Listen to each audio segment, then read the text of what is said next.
बीते दिनों स्पेन के बार्सिलोना में स्मार्ट सिटी इंटरनेशनल एक्सपो का आयोजन किया गया, जो 4 दिवसीय आयोजन था, जिसमें शिमला शहर के मेयर सुरेंद्र चौहान ने भाग लिया। और वहाँ पर विभिन्न देशों से अलग अलग मेयर वहाँ पर पहुँचे थे और अपनी अपनी राय उन्होंने उस एक्सपो के अंदर रखी।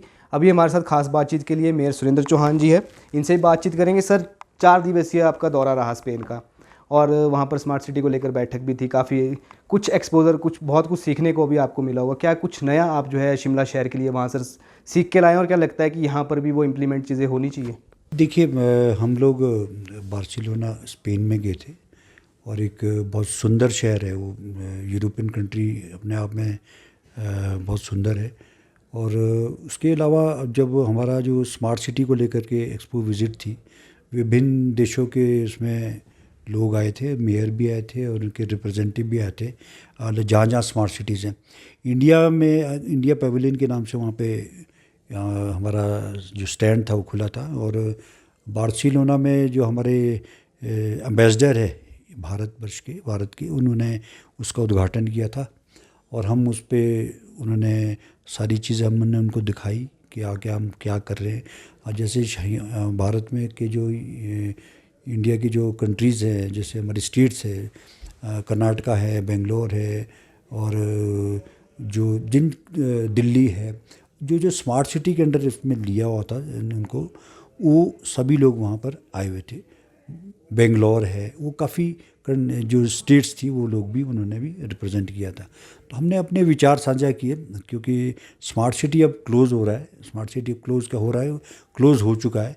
अब उसमें हमारे जो, जहाँ तक शिमला की बात है, शिमला और धर्मशाला के, हमारे धर्मशाला के कमिश्नर भी थे हमारे साथ, और मेरे साथ 2 ब्यूरोक्रेट्स थे, और शिमला के शहर के हमारे विधायक थे हरीश जनार्था जी, वो भी मेरे साथ थे। तो हमने अपना पक्ष ये रखा था कि जो स्मार्ट सिटी के जो हमारे काम हुए, हमारे जो जैसे ढली टनल का है, विकास नगरी लिफ्ट का है, उसको उसमें जगह मिली है, जो हमने उसका काम किए थे वहाँ पे स्मार्ट सिटी के रिगार्डिंग जो काम हुआ, उसको हमने वहाँ पे उस पर प्लेस मार्क को उसमें दिखाया गया है, शिमला शहर को भी। तो वो इसके अलावा जो हमने एक पक्ष ये रखा कि जो कंपैरिजन जो स्मार्ट सिटी का जो हमको पैसा जिस हिसाब से मिलना चाहिए, तो उतना पैसा हमको नहीं मिल पाया, क्योंकि अब उसका कोई भी रीज़न रहा हो, लेकिन जो प्रोजेक्ट हमारे रनिंग में चल रहे हैं, जो अभी चल रहे हैं, उनको भी ख़त्म करने के लिए हमको फंड्स की रिक्वायरमेंट है। जो हमने अपने जो यूडी के डिपार्टमेंट के मिस्टर राहुल कपूर आए हुए थे देश को, जो यूडी मिनिस्ट्री से आए थे, उनके सामने अपने पक्ष रखा कि हमारे जो प्रोजेक्ट्स अभी रनिंग, चाहे ब्रिजेस का है, चाहे वो ड्रेन्स नालों का है, या किसी सड़क का या रास्ते का है, और तो वो सारे हमने उनके सामने अपना पक्ष ये रखा कि जो कॉस्ट ऑफ कंस्ट्रक्शन आज की डेट में वो बहुत ज़्यादा बढ़ गई है। और हमारा जो स्टेट है, हमारा जो शिमला शहर है, वो एक पहाड़ी है। यहाँ पर कॉस्ट ऑफ कंस्ट्रक्शन बहुत ज़्यादा आती है। जो भी कोई काम करना है तो उसको हमारे को जो कंपैरिजन जो है शहर के हिसाब से नहीं होनी चाहिए, हमारे को अलग से। इसके बारे में मैंने दिल्ली में भी बैठक में, इससे पहले हिमालयन स्टेट्स की एक वर्कशॉप हुई थी, उसमें भी मैंने अपना पक्ष रखा था। और कमीशन के सामने भी 15 फाइनेंस कमीशन के हमारे चेयरमैन यहाँ शिमला आए थे, उनके सामने भी मैंने अपना पक्ष रखा था। तो क्योंकि हमको आप कंपेयर जो है शहरी इलाकों से नहीं कर सकते, ना ही हमको इसमें करना चाहिए। मेरा ये मानना है कि आपको हमको ग्रांट्स जो है उसके बदले में ज़्यादा मिलनी चाहिए, क्योंकि जो काम यहाँ पर 100 रुपीज़ में होगा तो शहरों में वो 10-20 रुपये में हो जाएगा, मतलब फॉर एग्जांपल। तो वो ये, क्योंकि हमारी 60-70 गुना जो है, 10 गुना जो है कॉस्ट ऑफ कंस्ट्रक्शन ज़्यादा है। तो ये सारे इश्यूज़ को मैंने उनके सामने रेज़ किया था। तो उन्होंने हमारी बात को बड़ी गंभीरता से भी सुना था, और उन्होंने कहा था कि स्मार्ट सिटी में तो अब ये नहीं हो सकता, लेकिन कोई भी दूसरा कोई प्रोजेक्ट आएगा उसमें हम ज़रूर उसको आपकी मदद करेंगे। ये देखा गया है कि स्मार्ट सिटी का काम काफ़ी लंबे समय से चल रहा है, और कई कार्य ऐसे भी हुए और अभी भी चल रहे हैं कुछ काम जो स्मार्ट सिटी के तहत है। फंडिंग की कमी भी काफ़ी आ रही है। क्या लगता है, क्या सरकार से और फंड की ज़रूरत पड़ेगी, या दिल्ली केंद्र से फंड की ज़रूरत पड़ेगी अब? देखिए, वो तो पड़ेगी, फंड्स की तो रिक्वायरमेंट रहती है, क्योंकि हमारे जिस कॉस्ट को पे हमने एस्टिमेट्स बनाए होते हैं, उस कॉस्ट पे काम नहीं हो पाता। वो हमारी कॉस्ट ऑफ कंस्ट्रक्शन बहुत ज़्यादा है। हमारा जो किसी भी काम को करने के लिए उतना शहरों में नहीं है, शहरों में पैसा कम लगता है, हमारे यहाँ ज़्यादा लगता है पैसा। तो ये सारी चीज़ें देखने पे मैंने अपना पक्ष भी रखा था, और हमारा जो फ्यूचर की जो प्लानिंग है हमने वो भी अपनी बात रखी। हमारा टनल्स बनाने पे हम जा रहे हैं, चाहे टॉलरेंट से लेकर आईजीएमसी पे हम टनल बनाने पे जा रहे हैं, आपके बाईपास से नहीं, ये हिमफेड से आईजीएमसी को हम टनल के लिए ऊपर जा रहे हैं।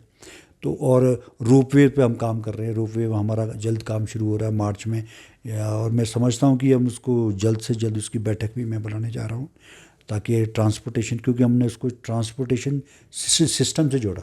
वो टूरिज़्म पॉइंट ऑफ व्यू नहीं होगा, लेकिन जो हमारा ट्रांसपोर्ट सिस्टम है उसके साथ हमने उसको जोड़ा है, तो ताकि ज़्यादा से ज़्यादा लोगों को फ़ायदा हो उसका। तो इस पे काम कर रहे हैं, लेकिन फ्यूचर की सारी प्लानिंग है वो हमने उनके सामने रखी। अगर स्मार्ट सिटी की बात की जाए, जो पहले काम हुए और लोगों ने भी ये बातें कही कि शहर में स्मार्ट सिटी के नाम पर बड़े बड़े लोहे के स्ट्रक्चर खड़े कर दिए, शहर की सुंदरता को भी बचाए रखना है, और जिस तरह से टूरिस्ट भी यहाँ आता है कहीं ना कहीं यहाँ की सुंदरता को देख कर ही आता है, शहर को स्मार्ट भी बनाना है, उसके लिए अब विज़न क्या है? क्योंकि जब हमने आपकी वीडियो, बाहर की वीडियोस हमने देखी, तो उसमें आप चर्चा भी काफ़ी उनके मेयर्स के साथ कर रहे थे, जो वहाँ पे जो अधिकारी आए थे उनके साथ भी आप काफ़ी चर्चा कर रहे थे। तो आपका विज़न क्या है कि शहर की सुंदरता भी बरकरार रहे और शहर को स्मार्ट भी बनाया जा सके? देखिए, मेरा सबसे पहले ये कहना है कि हमारे अपने आपको बड़ा डिसिप्लिन बहुत होना चाहिए। हमारी रिस्पॉन्सिबिलिटी बहुत इम्पोर्टेंट है सफाई के प्रति। खासकर मेरा ऐसा मानना है कि हर एक शहरी, हर एक जो आदमी है शहर में रहता है, जब तक वो अपनी रिस्पॉन्सिबिलिटी और ज़िम्मेवारी को नहीं समझेगा, तो हमारे को सफाई एक रूटीन वर्क हर घर में होता है, हम घर में भी करते हैं, लेकिन जब तक आप बाहर में भी उसको अपने आप पर जिम्मेदारी नहीं लोगे, तो वो उसका करने का कोई फ़ायदा नहीं रहता। मेरा इसमें यही पाया है कि हमने ये देखा कि वो हर चीज़ को बहुत रिस्पॉन्सिबल से लेते हैं, और बड़ा हैवी फ़ाइन वहाँ होता है।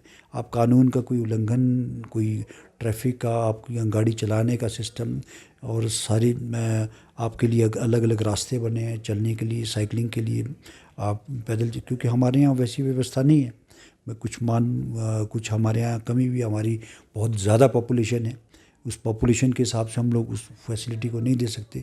लेकिन कुछ बातें ऐसी हैं जो हम उसको कर सकते हैं, चाहे वो सफाई को लेकर के है, आपको बसेस में बैठने को लेकर के है, आपकी ट्रैफिक की जो गाड़ियाँ चलाना, आपके ज़ेब्रा क्रॉसिंग से आप जाओगे तो हम देखोगे कि एकदम से कोई आएगा तो उसको लिए बिल्कुल गाड़ियाँ खड़ी रहती, हॉर्न नहीं लगता है, नॉइज़ पोल्यूशन बिल्कुल नहीं है, और आपके वो हॉर्न तो कोई बजता ही नहीं, वो एक नॉइज़ पोल्यूशन का एक अपने आप में बहुत बड़ी बात है। तो कई चीज़ें वो हमारे यहाँ पॉपुलेशन बहुत बड़ा देश है, उस बेस पे हम नहीं कर सकते, लेकिन कुछ चीज़ें हैं जो हमको करनी चाहिए। मैंने अभी आज एफसीपीसी में हमारी बैठक थी, जो इसको लेकर के भी मैंने काम किया है।